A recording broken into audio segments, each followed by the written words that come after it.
चलिए आज एक कहानी सुनते हैं। एक ऐसी कहानी जो शायद आपने इस अंदाज में पहले कभी नहीं सुनी होगी। ये कहानी हम सबकी है, आपकी, मेरी और उस सबसे पहले इंसान की जिसके बनने पर पूरी कायनात। सोचिए जरा, मिट्टी का एक बेजान ढेर आखिर कैसे बोलने, सोचने और महसूस करने वाला इंसान बन गया? यही तो सवाल है। तो चलिए इस कहानी में जरा और गहराई से उतरते हैं। देखिए, ये कहानी जमीन से नहीं बल्कि आसमानों में शुरू होती है। वहाँ एक ऐसा ऐलान हुआ जिसने हर चीज को हमेशा के लिए बदल कर रख दिया। जब अल्लाह ने ये फरमाया तो अर्श के चारों ओर, मतलब उनके सिंहासन के आसपास, एक गहरा सन्नाटा छा गया। फरिश्तों के बीच ना एक अजीब सी खामोशी और तनाव का माहौल बन गया। ये सवाल डर से निकला था। असल में फरिश्तों ने पहले भी ऐसी मखलूक देखी थी जिसने जमीन पर खूब फसाद मचाया था, और बस उन्हें यही चिंता थी कि कहीं इतिहास फिर से खुद को न दोहराए। अल्लाह का ये जवाब अपने आप में एक बहुत गहरा राज था। इसमें एक ऐसे प्राणी का वादा छिपा था जो फरिश्तों की सोच और समझ से बिल्कुल परे था। एक ऐसा इंसान जो फसाद भी कर सकता था और खुदा का सबसे करीबी भी बन सकता था। और फिर उस अनोखे जीव को बनाने की प्रक्रिया शुरू हुई, और उसका पहला कदम था जमीन के हर कोने से मिट्टी इकट्ठा करने का हुक्म। तो देखिए, हुआ ये कि एक एक करके 3 बड़े फरिश्ते जमीन पर आए, लेकिन जमीन चीख पड़ी। उसने कहा, मुझसे जो बनेगा ना वो जहन्नुम का ईंधन बनेगा। उसकी इस फरियाद को सुनकर फरिश्ते रुक गए, खाली हाथ लौट गए। लेकिन फिर आए मौत के फरिश्ते, अज़राइल। उन्होंने जमीन की तरफ देखा और कहा, मिट्टी, मुझे तेरी चीख से ज्यादा अपने रब का हुक्म प्यारा है। और बस उन्होंने एक झटके में एक मुट्ठी मिट्टी उठा ली। और पता है, यही वजह है कि आज हम सब एक दूसरे से इतने अलग हैं। कोई नरम दिल है तो कोई पत्थर जैसा सख्त, किसी का रंग काला है तो किसी का गोरा। हमारी ये जो अलग अलग फितरत है ना, वो उसी एक मुट्ठी मिट्टी से आई है। उसी मिट्टी से एक इंसानी शक्ल का ढांचा बनाया गया और उसे मक्का की पहाड़ियों के बीच पूरे 40 साल तक छोड़ दिया गया। वो बारिश, धूप, तूफान सब कुछ सहता रहा।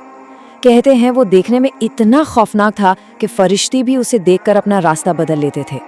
40 सालों में वो मिट्टी सूखकर पत्थर जैसी सख्त हो गई, इतनी सख्त कि अगर कोई उसे छूता तो उसमें से एक अजीब धातु जैसी खुनखुन की आवाज आती थी। और इसी दौरान इब्लीस यानी शैतान उस पुतले के चारों तरफ चक्कर काटता रहता था, जैसे उसका मुआयना कर रहा हो। वो करता क्या था? वो उसके मुंह से अंदर जाता और नीचे से बाहर निकल आता, और फिर बड़े तकब्बुर से, घमंड से हंसकर कहता था, अरे ये तो अंदर से खोखला है, इसको बहकाना, इसको बर्बाद करना मेरे लिए तो बच्चों का खेल होगा। तो अब 40 साल के उस लंबे और खामोश इंतजार के बाद आखिरकार वो घड़ी आई जिसने एक बेजान मिट्टी के पुतले में जान डालनी थी। अल्लाह ने रूह को, यानी अपनी खास रूहानी ऊर्जा को हुक्म दिया, दाखिल हो जा। रूह जैसे ही सर में पहुंची, आदम को होश आ गया। जब वो आंखों तक पहुंची तो उन्होंने अपनी जिंदगी में पहली बार जन्नत के खूबसूरत नज़ारे देखे। और जब रूह उनके सीने तक पहुंची, उन्हें एक छींक आई, और उस छींक के साथ ही उनके मुंह से निकला पहला लफ्ज, अल्हम्दुलिल्लाह, मतलब सारी तारीफें अल्लाह के लिए हैं। सोचिए, सबसे पहला लफ्ज ही तारीफ का था। इसके जवाब में अल्लाह ने फरमाया, यरहमुकल्लाह, यानी अल्लाह तुम पर रहम करे। और बस यहीं से इंसान और उसके बनाने वाले के बीच वो सीधा ताल्लुक, वो रिश्ता शुरू हुआ जो आज तक कायम है। अब जब इंसान बन चुका था तो ये वक्त था उसकी और पूरी कायनात की पहली परीक्षा का, एक ऐसा इम्तिहान जिसने हमेशा हमेशा के लिए दोस्ती और दुश्मनी की एक लकीर खींच दी। अल्लाह ने वहाँ मौजूद तमाम मखलूक को, अरबों खरबों फरिश्तों को एक हुक्म दिया, आदम को सजदा करो। ये सजदा इबादत का नहीं बल्कि इज्जत का था। अल्लाह के हुक्म पर उस नई मखलूक को सम्मान देने का था।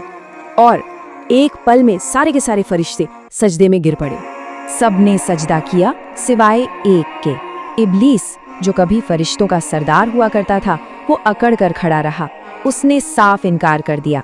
जब उससे पूछा गया कि उसने सजदा क्यों नहीं किया तो उसका जवाब घमंड से भरा था। उसने कहा, मैं इससे बेहतर हूँ, मैं आग से बना हूँ और ये मिट्टी से। वो एक लफ्ज मैं, उसका अहंकार, यही उसके पतन का कारण बना। और ये वो लड़ाई है जो आज भी हर इंसान के अंदर लड़ी जाती है। और बस उसी एक इनकार से इंसानियत की सबसे बड़ी और सबसे लंबी लड़ाई का ऐलान हो गया। एक ऐसी जंग जो आज भी हर पल हर जगह जारी है। इब्लीस ने सीधे अल्लाह को चैलेंज किया, मैं तेरे इस बंदे को हर तरफ से घेरूंगा, आगे से, पीछे से, दाएं से, बाएं से, मैं इसे तेरी राह से भटका कर रहूंगा। और पता है, शैतान आज भी अपना वही वादा निभा रहा है। वो हमारे दिलों में नफरत, तकब्बुर, लालच भरने की कोशिश करता है। वो हमें ये भुलाने की कोशिश करता है कि हमारी हकीकत क्या है, कि हम मामूली मिट्टी से बने हैं और एक दिन उसी मिट्टी में वापस चले जाएंगे। लेकिन हमें ये भी नहीं भूलना है कि अल्लाह ने हमें सिर्फ मिट्टी का पुतला नहीं बनाया, हमारे अंदर अपनी रूह फूंकी है। हमारा वजूद इन दोनों चीज़ों का संगम है, मिट्टी और रूह का। हम सिर्फ मिट्टी नहीं है, हम अशरफुल मखलूकात हैं, यानी अल्लाह की सबसे बेहतरीन तख्लीक। ये लड़ाई तो उसी पल शुरू हो गई थी, लेकिन एक सवाल बाकी है। आखिर शैतान ने आदम और हव्वा को जन्नत से निकलवाने के लिए अपनी सबसे बड़ी और सबसे पहली चाल कौन सी चली थी? ऐसा क्या कहा था उसने कि वो दोनों उस एक पेड़ का फल खाने पर मजबूर हो गए जिससे उन्हें साफ साफ मना किया गया था? इसकी कहानी हम अपनी अगली कड़ी में जानेंगे।